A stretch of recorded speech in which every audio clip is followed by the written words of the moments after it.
Hi everyone! I wanted to use this video as an opportunity to bring more awareness to the fact that October 2013 is Women's History Month, and to let you all know about an event that I went to last week put on by Equal Voice that was all about celebrating women and getting more women into Parliament.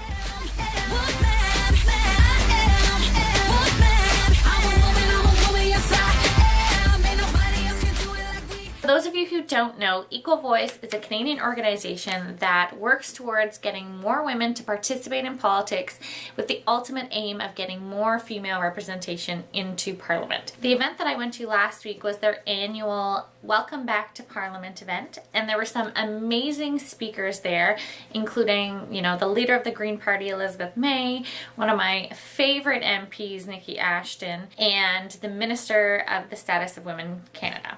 The event was focused around Equal Voice's current campaign, which is Be Her, Support Her, Celebrate Her, and is all about recognizing both the women who run for office and take a chance of trying to be an elected official, as well as all the people involved in their campaign, whether it's friends and family or, political staff, just basically giving those women the recognition they deserve and creating a more positive space for women to feel like they can participate in the public sphere. So it's just going to be a quick video this week. I just wanted to show you some of the highlights of the event. It was absolutely wonderful. So here goes. Take a look. Together, we all need to celebrate her as a role model to show others who want to make their voices heard around the political decision-making table that it can be done and that it will be done. Well, considering we have a situation now where over 80%, 85% actually of the population is governed by our 6 female premiers, I think it's really fair to say that there ain't no turning back now, is there?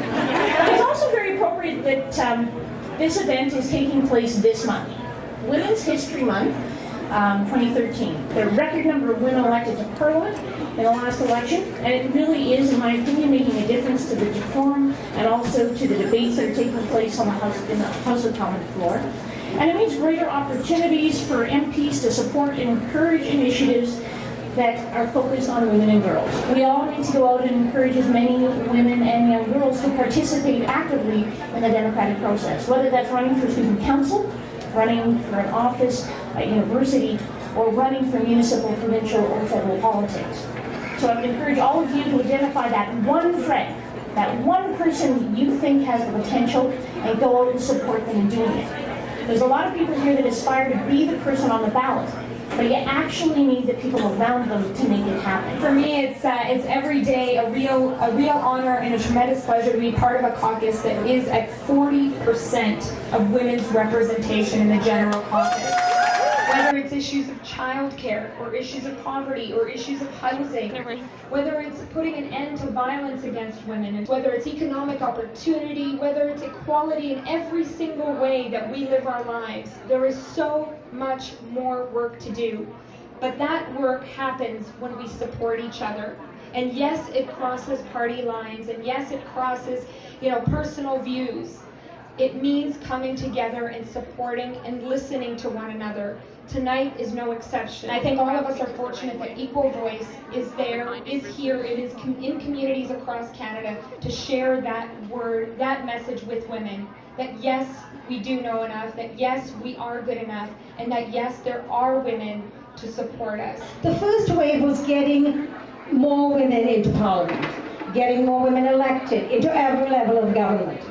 But the second stage now is to ask ourselves, why did we want more women in Parliament? Just because they make up 52% of the population? Or because we believe that women brought something different and fresh and new to politics? That they actually wanted to change the way the system had worked for over 2,000 years? That they wanted to ensure that they looked at problem solving in a different way, that they were more collaborative, that they worked together, that they looked to achieve consensus, and they not only looked at bringing about equality between men and women, but looking about bringing out equality based on the fact that women did not only carry the single burden of gender, they carried this burden of of being LGBT, of being Aboriginal, of having a particular race, ethnicity, language, all of which constituted barriers that kept women from achieving their place and for realizing their fullest potential in Canada and around the world. But I'm going to propose something fairly heretical here,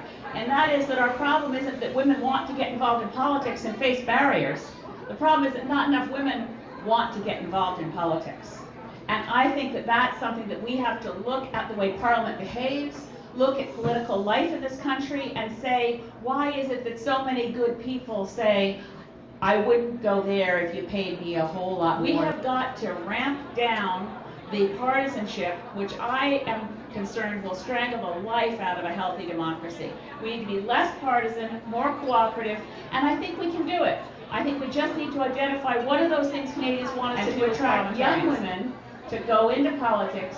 We need to demonstrate that the House of Commons is a place where work gets done in the interests of this country.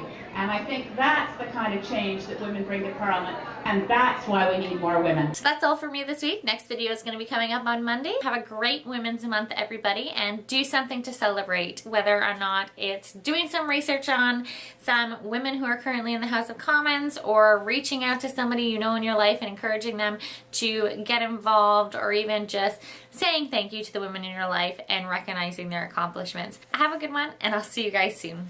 Bye.